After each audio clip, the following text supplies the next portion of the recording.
Alors là, du coup, on va essayer de parler d'un truc aussi très important, c'est la TVA. Donc savoir comment ça fonctionne. Donc de façon simple, encore toujours de façon simple, bien comprendre. Donc la TVA, la définition, c'est la taxe sur la valeur ajoutée. Pour savoir si la TVA est une charge ou un produit pour une entreprise, donc pour une entreprise qu'on crée, on va devoir savoir qui paye la TVA au final et qui l'encaisse. Donc, les différents taux de TVA en France donc sont 20%, de façon générale, 10% pour tout ce qui concerne la restauration et les produits d'entretien d'hygiène, c'est 5% et tout ce qui est produits pharmaceutiques, c'est 2,10%. Ça varie selon les pays, voilà. Donc, on va prendre un exemple tout simple pour comprendre. À supposer que on a une entreprise qui fabrique des chaises, d'accord?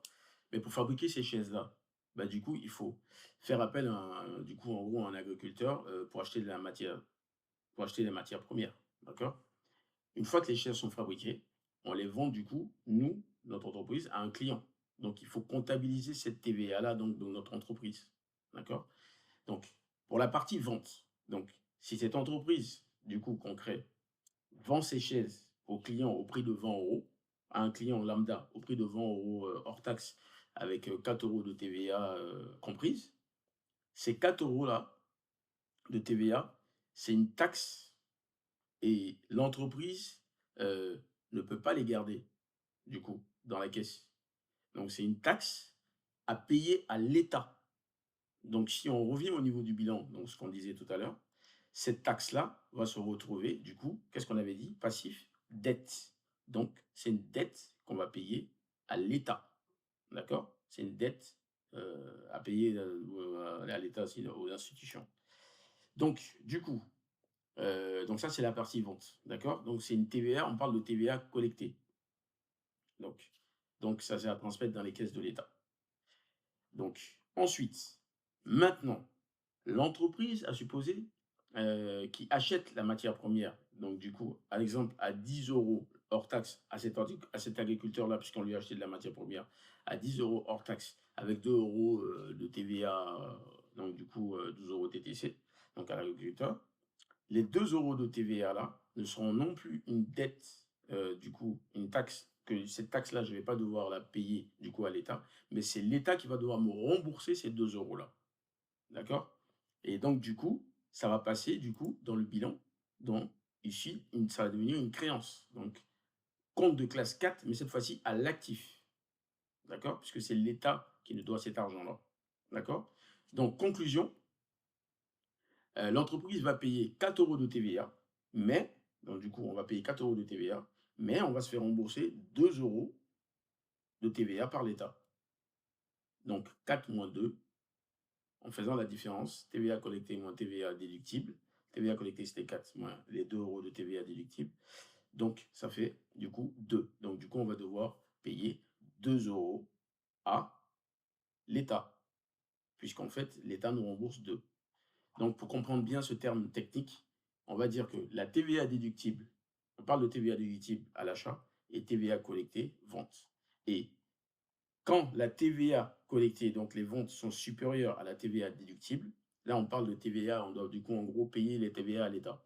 Et quand on parle de crédit de TVA, quand la TVA déductible, donc les achats, sont supérieurs à la TVA collectée. Donc là, on parle de crédit TVA, donc du coup, voilà, donc l'État doit nous rembourser de l'argent.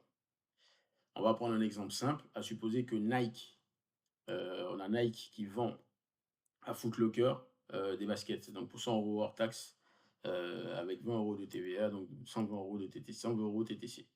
Donc là, ça veut dire quoi? On est dans Nike vend à Foot Locker des baskets. Donc ça veut dire quoi? Que les 20 € de TVA ici, qu'est-ce qu'on avait dit? Nike doit à l'État 20 €. D'accord? Par contre, Foot Locker décide de racheter du coup la partie en verte, ces baskets-là, donc 100 €, 20 € de TVA et 100 € TTC. Donc cette fois-ci, ces 20 € là, qu'est-ce qui se passe? Puisque c'est elle a acheté, donc Foot Locker va se faire rembourser 20 € par l'État. Jusque-là, c'est bon.